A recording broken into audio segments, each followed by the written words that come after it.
ஆமாமா, அப்படிதான் அந்த துளசி சொன்னா. அது மட்டும் இல்லம்மா, அவ இன்னொன்னு சொன்னா. அததான் என்னால நம்பவே முடியலம்மா. என்னடி சொன்னா? அத சொன்னா என்ன அடிப்பீங்க. சொல்லு, அடிக்க மாட்டேன். ஆ, விஸ்வா தம்பியும் அவளும் ரொம்ப நெருக்கமாயிட்டாங்களாம். துளசினா விஸ்வா தம்பிக்கு உயிராம்.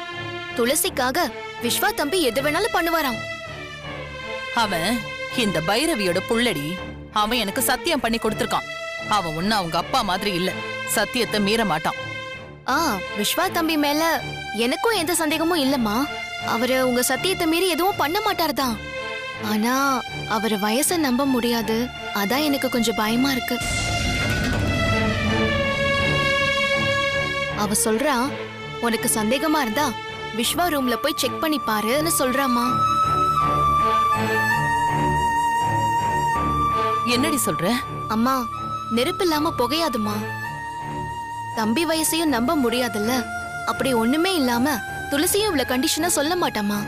அப்போ துளசி சொன்னது நிஜங்கிறியா? ஆமாமா, இல்லனா வீடு வாங்குற அளவுக்கு அவங்களுக்கு ஏதுமா பணம்?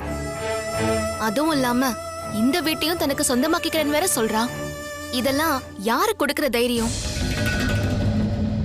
எனக்கு என்னமோ துளசி சொல்றது நம்ம விஸ்வா தம்பி நடந்துக்கிறதெல்லாம் பார்த்தா அப்படிதாம்மா தோணுது.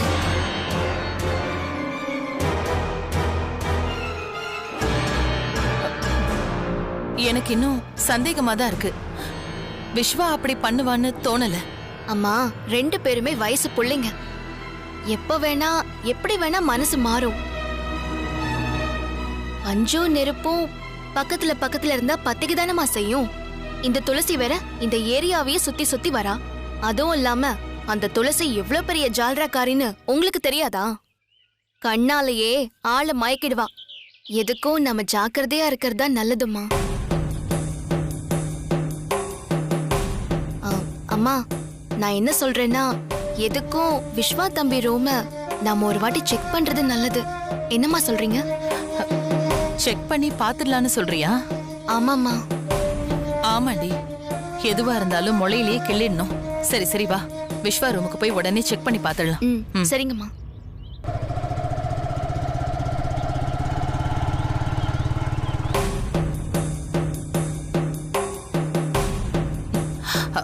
சத்யவதி, அம்மா, இத பாரு, நல்லா தேடு. ஒரு இடம் கூட விட்டுறாத, சரியா? போய் பாரு போ.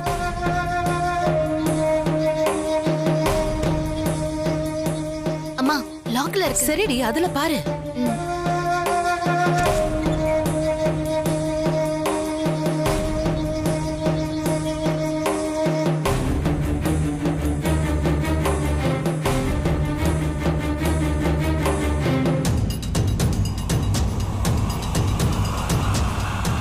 என்னடி, ஏதாவது கிடைச்சதா? இல்லம்மா.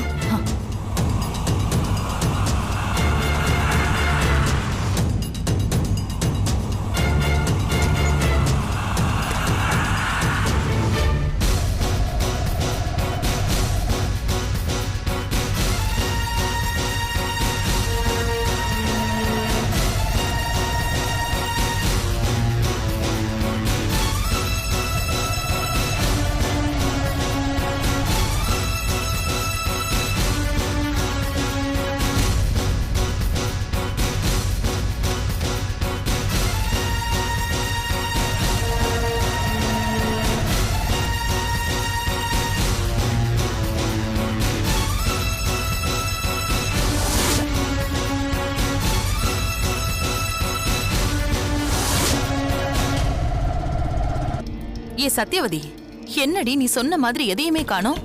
உனக்கு ஏதாவது கிடைச்சதா? எதுவுமே கிடைக்கலம்மா. சரி, நல்லா பாரு, நானும் பாக்குறேன்.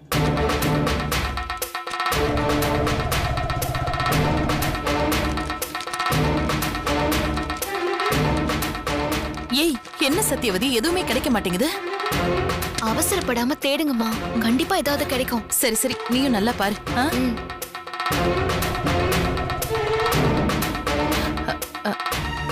ஏண்டி, வழக்கம் போல நம்மள ஏமாத்துறதுக்காக சொன்னாலோ என்னவோ, ஓம் பேச்சு நம்பி நானும் வந்த பாரு. என்ன சொல்லணும்? துளசி சொன்னதை பார்த்தா நம்மள ஏமாத்த சொன்ன மாதிரி தெரியல. ஏதோ ஒரு விஷயம் இருக்குமா, நல்லா தேடி பாருங்க.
என்னம்மா என் ரூம்ல என்ன தேடுறீங்க?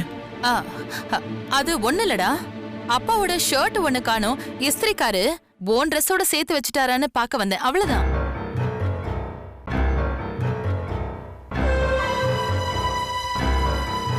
அப்பா சட்டை இங்க எதுக்குமா வரப்போகுது?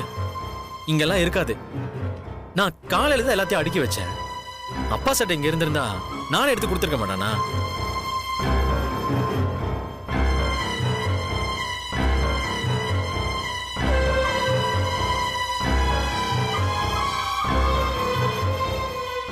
சரி விஸ்வா, அந்த ட்ரெஸ் எல்லாம் கூட நானே அடுக்கி வச்சுட்டு போறேன். இல்ல இல்ல இல்ல இல்லம்மா, வேணாம் வேணாம் வேணாம், நானே அடுக்கிக்கிறேம்மா. அப்படியா? சரிடா. சத்யவதி, உன் வேலை முடிஞ்சதா? முடிஞ்சதுமா. பெட் கவர் தான் பாக்கி. அப்புறம் தம்பி இல்லாதப்போ நான் வந்து மாத்திக்கிறேன். சரி சரி.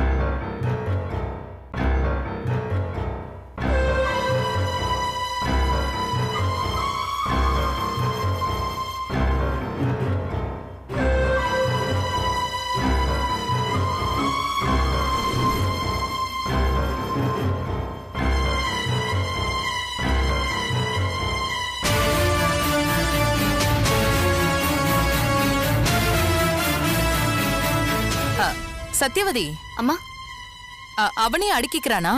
நாம கிளம்பலாம் வா.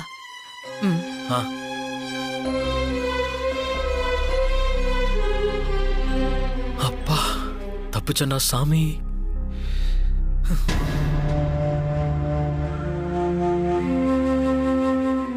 இனிமே இந்த கபோர்ட்ல வைக்க கூடாது. வேற எங்க வைக்கலாம்?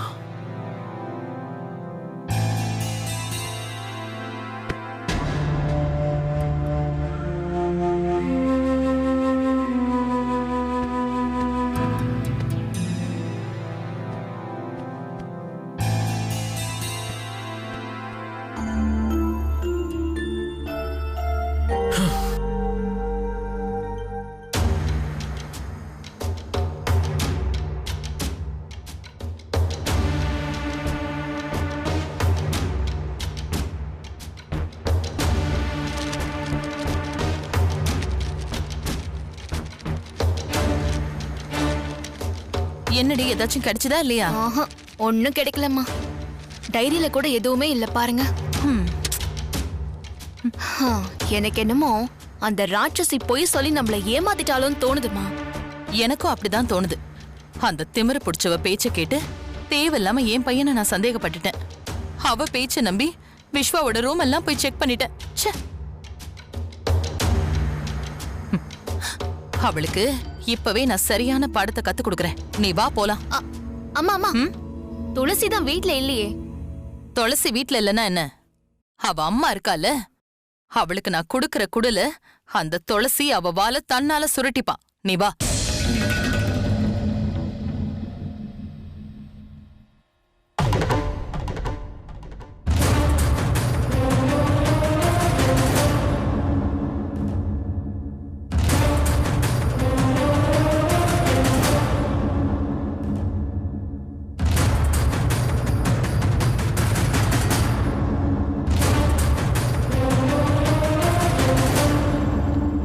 அண்ணி வாங்க. நீ எப்போ வந்தீங்க? சாரி அண்ணி, உள்ள கொஞ்சம் சமையல் வேலையில இருந்துட்டேன். அதான் நீங்க வந்தது கவனிக்கல. தப்பா எடுத்துக்காதீங்க. ஏன் அண்ணி, நீங்க என்ன கூப்பிட்டுருக்கலாம்ல? கூப்பிட்டு இருந்தா ஏன் வந்த, எதுக்கு வந்தன்னு காரணம் கேட்டு மரியாதை இல்லாம நடத்திருப்ப இல்ல? பைரவி எங்களை பார்த்து பயந்து நடுங்குறான்னு ஏற்கனவே ஊர்ல சொல்லி சந்தோஷப்பட்டுக்கிறீங்க. இப்போ இது வேறயா? அண்ணி, நான் போய் உங்களை பேசலன்னு மட்டும் சொல்லாத.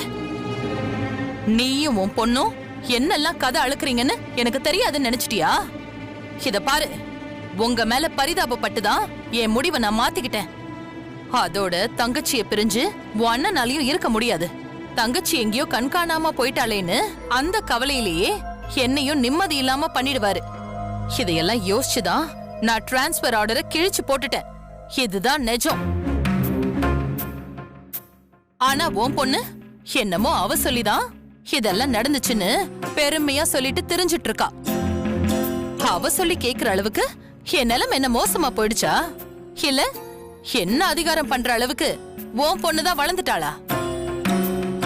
இந்த பைரவி அதிகாரம் பண்ற அளவுக்கு இன்னும் யாரும் பொறக்கல. அது உனக்கும் தெரியணும், உன் பொண்ணுக்கும் தெரியணும். புரிஞ்சுதா? எனக்கு தெரியும் அண்ணி, உங்களை யாராலையும் அதிகாரம் பண்ண முடியாது. நல்ல யோசனை பண்ணி எது உங்களுக்கு சரின்னு படுதோ அந்த முடிவை தான் நீங்க எடுப்பீங்க.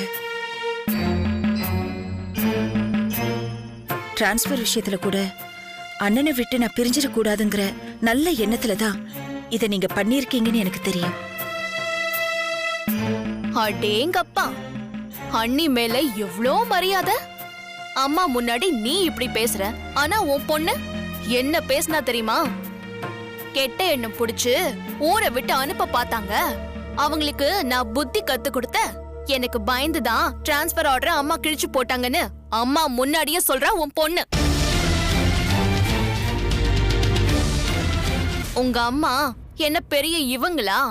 என்கிட்ட அடங்கிதான் ஆகணும்னு திமிரா பேசுறா. விட்டிருந்தா அம்மா அங்கேயே அவளை அரைஞ்சிருப்பாங்க. சத்யவதி, இப்ப எதுக்கு அதெல்லாம்? அதுக்கு இல்லம்மா, அவ எப்படி எல்லாம் பேசினா என் மனசே ஆற மாட்டேங்குதுமா.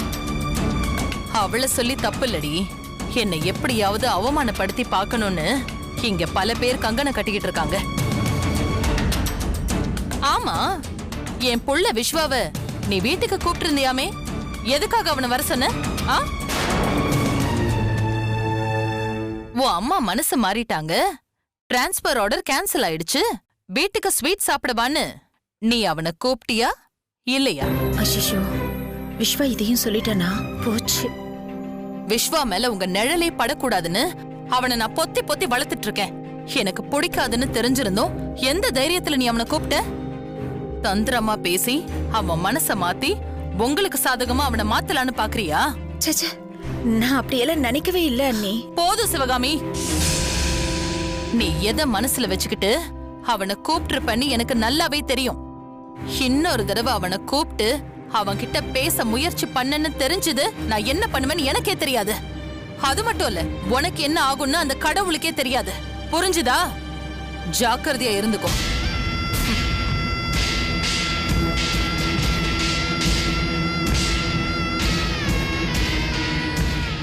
எங்க உன் பொண்ணு? அவகிட்ட சொல்லி வை, இனிமே என் விஷயத்துல அவ தலையிட்டா விளைவு ரொம்ப மோசமா இருக்கும். அவளுக்கு புத்தி சொல்லி நீதான் அவளை அடக்கி வைக்கணும். என்னால அது முடியாது அண்ணி. அவ உங்க பொண்ணு, உங்கள மாதிரி தானே இருப்பா. என்னால உங்களையும் அடக்க முடியாது, அவளையும் அடக்க முடியாது. சிவகாமி, என்ன அமைதியா இருக்க? ஏதாவது பேசு. நீ ஊம மாதிரி இருக்க, ஆனா உன் பொண்ணு மரியாதையே இல்லாம பாய் கிழிய பேசிட்டு இருக்கா. பொண்ணு அந்த லட்சணத்துல வளர்த்து வச்சிருக்க. ஆமா, வீட்டுக்கு வந்த விஸ்வா கிட்ட உன் பொண்ணு சண்டை போட்டாளாமே, அவன் கோவத்துல 4 சாத்து சாத்திட்டு ஜட கொஞ்சலத்தை இப்படியே சுத்திக்கிட்டே வரான்.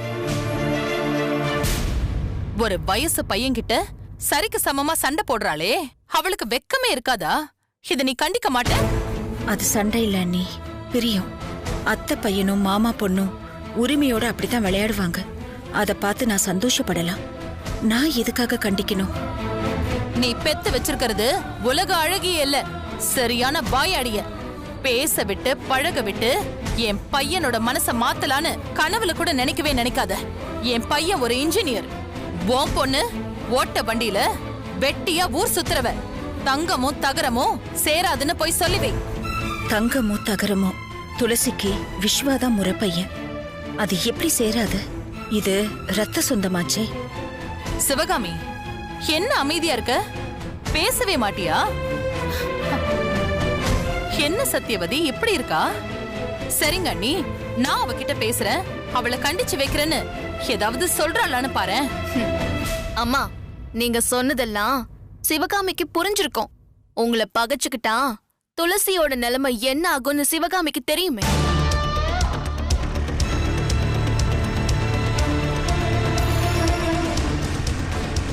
என்ன சிவகாமி, என்ன அவமானப்படுத்துறியா? பேசவே மாட்டேங்கிற? அப்படி இல்ல அண்ணி, நீங்க பேசுறது எல்லாமே கரெக்ட்னு பட்டுச்சு, அதான் நான் பேசல. நான் பேசுறது கரெக்டா இல்லையாங்கிறது முக்கியம் கிடையாது. நீ அவளை கண்டிப்பியா மாட்டியா அத சொல்லு.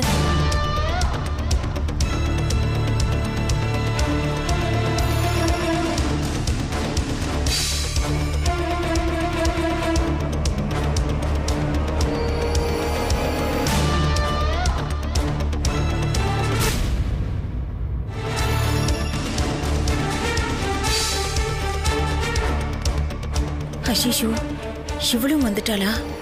போச்சு, என்ன நடக்க போகுதோ?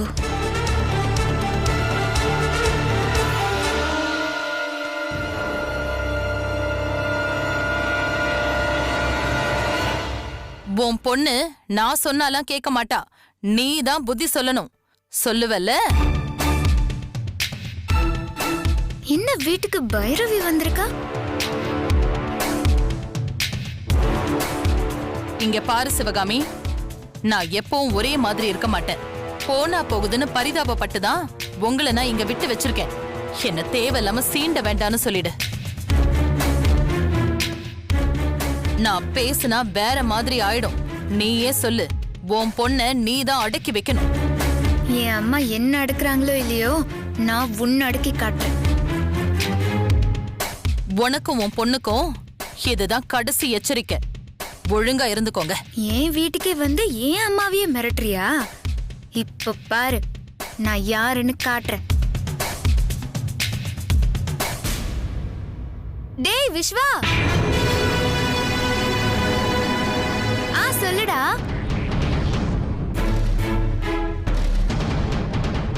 நானா? நான் இப்பதான் வீட்டுக்கு வந்தேன். என்னது, உன் அம்மா வீட்ல இல்லையா?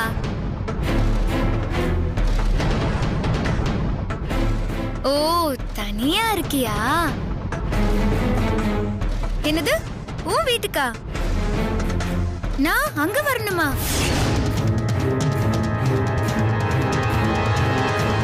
ஐயோ, வேண்டாம் விஸ்வா.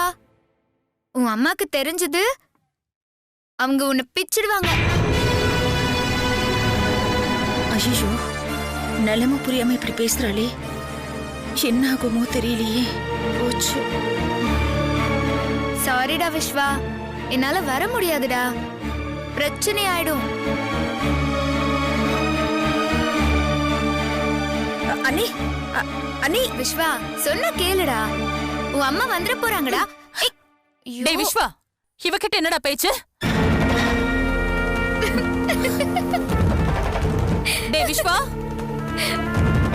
விஸ்வா.